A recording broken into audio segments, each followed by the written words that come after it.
Ատելության խոսքի տարածում, բռնության կոչեր և նույնիսկ քարոզչություն, համացանցային աղետը զսպող ճանապարհները գտնելու համար 47 երկրից Երևանում են հավաքվել կարգավորող մարմինների եվրոպական հարթակի ներկայացուցիչները Հայաստանի հեռուստատեսության և ռադիոյի հանձնաժողովի հրավերով։ Էփրա 62-րդ համաժողովն է մեր երկրում։ Հավաքված են այն կազմակերպությունները, որոնք փորձում են համատեղ ուժերով գտնել այն ճանապարհները, որոնք կնվազեցնեն այս թվային դարում այն մարտահրավերները, որոնք կանգնած են մարդկության առջև, ոչ միայն Հայաստանում։ Հայաստանը Էփրայի անդամ է 2010-ից, ամենամյա համաժողովը Երևանում անցկացվում է արդեն երկրորդ անգամ, առաջինը 2016-ին էր, երբ համացանցային սպառնալիքները դեռ այսքան մասշտաբային չէին։ Շատ եվրոպական երկրներում տասնյակ տարի է արդեն կարգավորման ներքո են դրանք և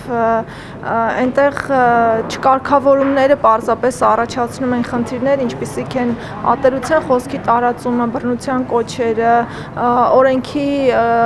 խախտումները, որոնք որ հասարակության համար կարող են լինել վտանգավոր։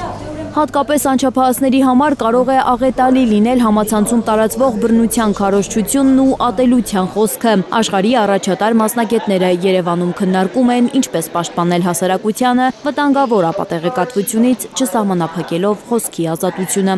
Մեզ մոտ թուրք գործընկերներ են եկել, իսկ Թուրքիայում իրենց կարգավորման տակ հանձնաժողովի, որը շատ լայն լիազորություններ ունի, գտնում են մի քանի օնլայն հարթակներ, որոնք հեռարձակում են հայերեն։ Օրինակ, մեկի անունը լույս է, օրինակ, եւ մենք շատ ժամանակ լույսին նյութեր ենք ուղարկում, այլ երկրներում մենք փորձում ենք դրանով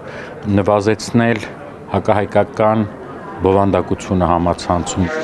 Թուրքիայից Հայաստան եկած Դենիզ Գյուլերի գնահատմամբ չկարգավորվող սոցիալական մեդիա դաշտը կարող է խնդիրներ առաջացնել նաև ավանդական մեդիայի, հեռուստատեսության ու ռադիոյի համար։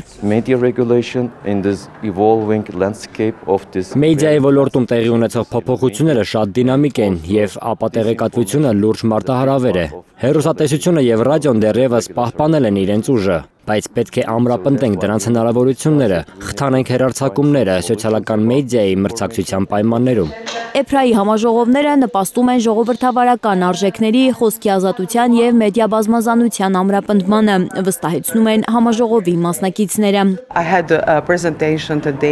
Այսօր ներկայացնում էի, թե մեր կարգավորող մարմինը ինչ աշխատանք է արել Ալբանիայում մեդիայի սեփականության թափանցիկության ուղղությամբ։ Մենք օրինակը վերցրինք Պորտուգալիայի կարգավորող մարմնից, ինչը շատ կարևոր դարձավ մեր երկրի համար։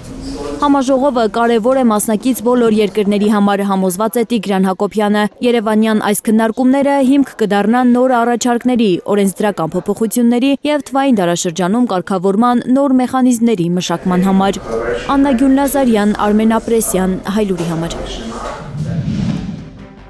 Հայաստանում և աշխարհում տեղի ունեցող իրադարձությունների մասին առաջինն իմանալու համար բաժանորդագրվեք մեր ալիքին, սեղմեք զանգակը, որ բաց չթողնեք ամենահրատապը, ամենակարևորն ու հետաքրքիրը։